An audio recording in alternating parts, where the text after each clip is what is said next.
Let's bring in Andrew Lound. You're a Titanic expert, Andrew, and I'm sure you're listening to this absolutely aghast, as indeed all Mm. those people hoping and praying all over the world for good news will be horrified. What is your take on this information, sir?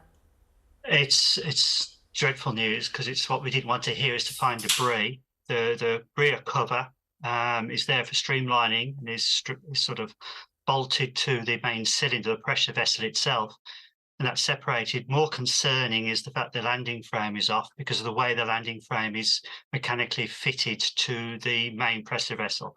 If for that to actually come off means something serious has probably happened to the pressure vessel.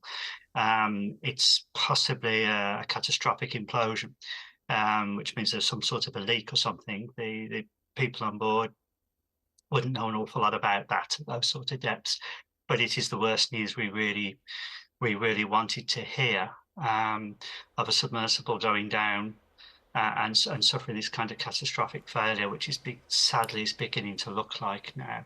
And it's going to have a major effect on dives, what they're calling tourist dives onto the vessel itself, although these were experts that were going down to do actual work on, to observe the ship, to see how it's decaying and so on. But I think there's going to be a real case of looking carefully now at who goes down on these submersibles. Andrew, when it's said that it's the landing frame and a rear cover from the submersible, is the suggestion that they're intact? Because I had imagined that the implosion, if it had taken place, would mean that everything was almost, reduced to fragments or shards or tiny filaments of matter, rather than there's the landing frame kind of in and of itself. So Yeah, is the suggestion that it's immediately recognisable and is intact, or is the suggestion that they found the tiny fragments of matter which must come from the landing frame? Yeah, well, what you have is the pressure vessel itself is essentially a titanium and carbon fibre cylinder. And what it is, that's the major pressure vessel. And attached to that, if you like, bolted just lightly on the outside, is your streamlining piece at the back, which is the pointy bit, as you called it. That's really for streamlining to allow water to flow across it. The frame which is underneath it is strapped by straps going over the pressure vessel itself. So if the pressure vessel ruptures and implodes, these other pieces would simply separate. They would just come apart from it. So they wouldn't, because they're solid pieces of material, or in the case of the rear cover, it's just actually a lightweight cover which is mounted on the back and has no structural integrity at all. Right. But the frame itself is wrapped around the pressure vessel. So if the pressure vessel failed, then that would actually come flying off and drop to the surface. I So see. that's why we would be seeing that. I see. Let me just bring Jacob Jaffer in, and then I want to come straight back to you, Andrew. Jacob, obviously you're listening to this, you're digesting this, you've been covering this story for the Sun newspaper. I mean, these details do seem to be very compelling, don't they? Yeah, it certainly seems like all the evidence is pointing in one direction, and unfortunately it's the direction we didn't want to go in. Yes. The suggestion now is that, as Andrew was mentioning, there's been some form of implosion in the pressurised cabin of the vessel, meaning that very quickly, within a fraction of a second, everyone inside is probably unfortunately dead. Let me bring Andrew back into this conversation. Andrew, one of the things is, many things I think have bewildered and confounded us about this harrowing story, but one of them is the Explorers Club and this kind of inside information about what's being found that seems to kind of preempt what the Coast Guard are going to tell people officially. And what does it mean? What is this sort of network of communication, Andrew? And how can these people know in advance of all the technology, in advance of all the authorities, what has been found? How is this communicating itself to them? Well, many of the people who are associated with the Explorers Club are professionals who actually are connected to all these people. And when you hear the Coast Guard calling in experts, a lot of these experts are part of the Explorers Club. I mean, they are many of these people are the top people in their field, whether it's climbing mountains, going deep in underwater, or even now going into space. So there is a network as people communicate with each other. Making these points and saying, well, we found this. your opinion, please. And they'd look at it and go, well, yeah, if that's separated, then that's the problem.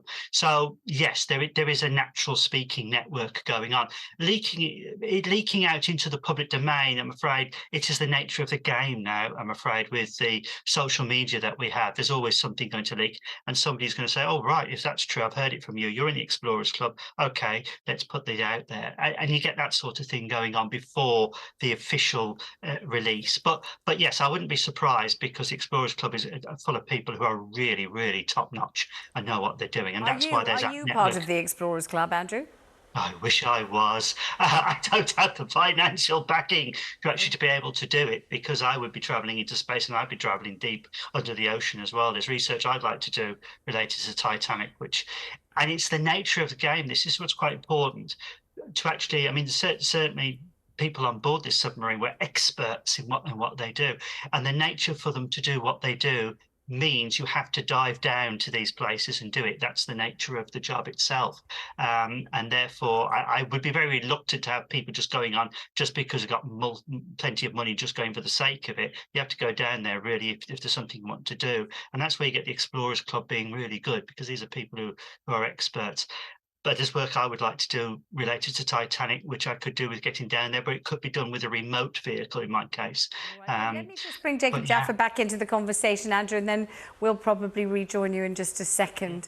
I mean, obviously, digesting this, are you familiar with this Explorers Club? Is this something that you've heard about? It's something I've heard about through this mainly. Did you think it might be just sort of kind of apocryphal or mythological, or does it really exist? It sounds so peculiar. No, I haven't been familiar with it much before, but I'm aware of similar sorts of societies which have done all these sorts of things. And as Andrew says, it seems like it's a top-notch professional organisation.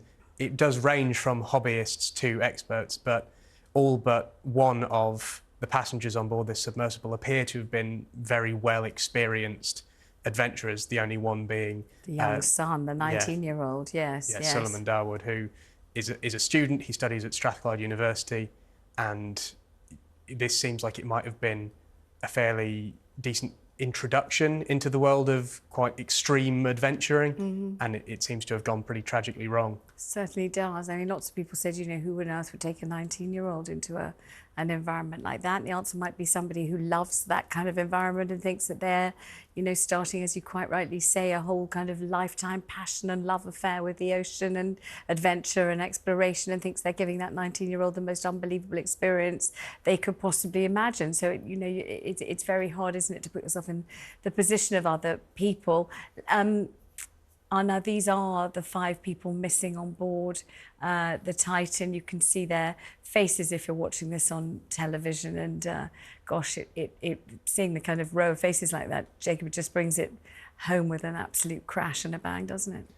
Yeah, there is a very real human side to all this story, and that's something we shouldn't lose. There's been, you know, criticism of the company, criticism.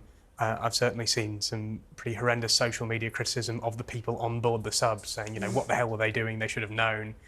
These are people who do this every year, day in, day out, as a hobby, but quite seriously as a hobby.